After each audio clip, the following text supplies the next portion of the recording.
अक्सर व बेशतर किसी लंबी चौड़ी बात को जब एक लफ्ज़ में समो दिया जाता है तो उस लफ्ज़ को इस्तिलाह कहते हैं।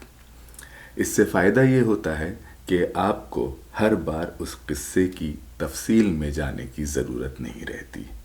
आपने बस वो इस्तिलाही लफ्ज़ कहा और सुनने वाले के जहन में पूरा मामला आ गया।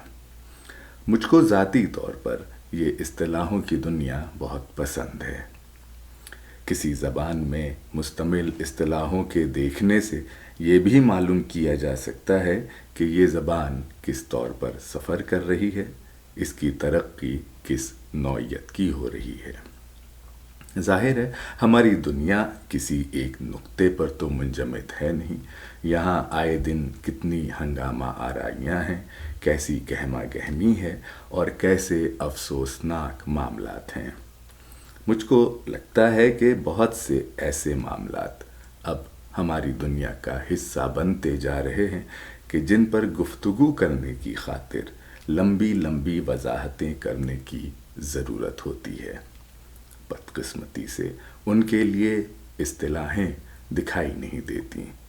ये ज़रा तशवीशनाक बात है, क्योंकि मेरे ख़याल में किसी नज़रिए की इस्तिलाह का ना होना ये भी दिखाता है कि शायद ये नज़रिया भी मौजूद नहीं है, यानी अभी इस तरह से सोचा नहीं जा रहा है। मिसाल के तौर पर मचीज़मों को ही ले लीजिए।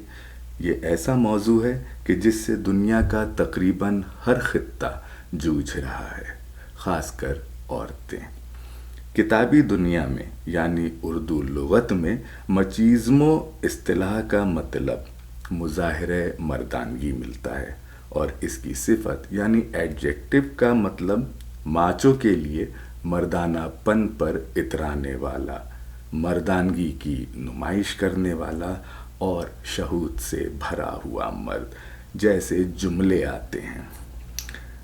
देखिए यहाँ मचीज़मों और माचो की वजाहत की गई है, यानी इसके लिए एक लफ्ज़ नहीं है।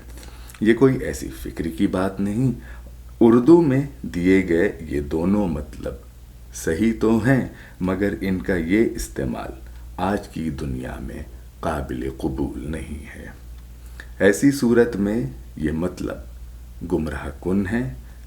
असल फ़िक्र की बात ये है।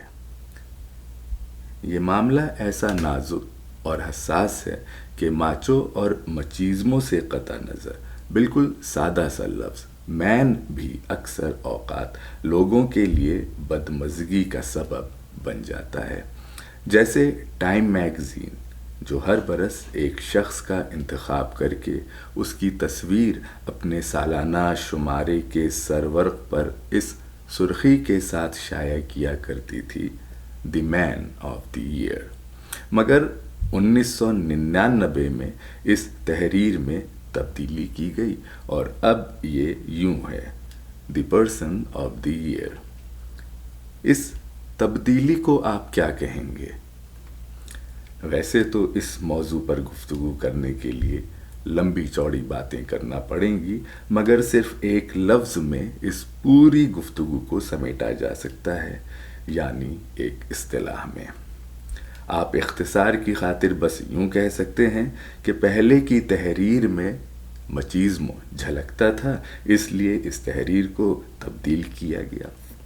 माचो और मचीज़मों पर आगे बात बढ़ाने की खातिर ज़रा इसके पुराने और मौजूदा मतलब को देख लेना चाहिए।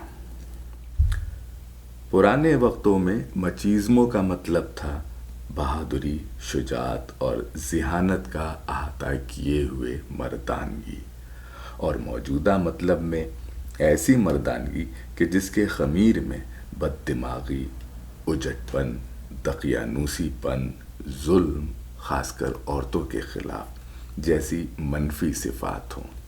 इसी तरह माचो का पुराना मतलब था वो मर्द जो बहादुर है, शुजा है और मुहाफ़िज़ है। माचो जो पहले मस्बत मानी में इस्तेमाल होता था, अब एक ऐसे मर्द को माचो कहा जाता है कि जो बदमिजाज, जाहिल और दकियानूसी है। इतना ही नहीं, माचो वो मर्द है कि जो औरत को अपने से कमतर जानता है, जो औरत पर हाथ उठाता है, जिसको यकीन है कि औरत बेवकूफ़ होती है। अब यहाँ से मामला ज़रा पेचीदा हो जाता है।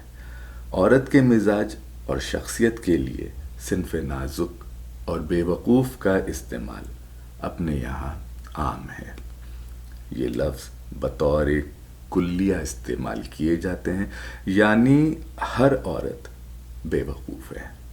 मगर आज की दुनिया में मचीज़मों और माचो के नए मानों के ज़ेल में इन लफ्ज़ों सिन्फ नाजुक और बेवकूफ़ की सख्त मजम्मत की जाएगी और कहा जाएगा कि हमारे माशरे में मचीज़मों की मसमूम यानी जहरीली जड़ें गहराई तक पेवस्त हैं, इसलिए माचो मर्दों की ऐसी सोच है कि जो औरत को बेवकूफ़ जानते हैं। देखिए, अपनी बात के कहने के लिए मैंने माचो और मचीज़मों दो इस्तिलाहें इस्तेमाल की हैं। यही बात कहने के लिए उर्दू में इन इस्तिलाहों की गैर मौजूदगी में मुझको माचो और मचीज़मों के लिए लंबी लंबी वजाहतें करना पड़ती हैं।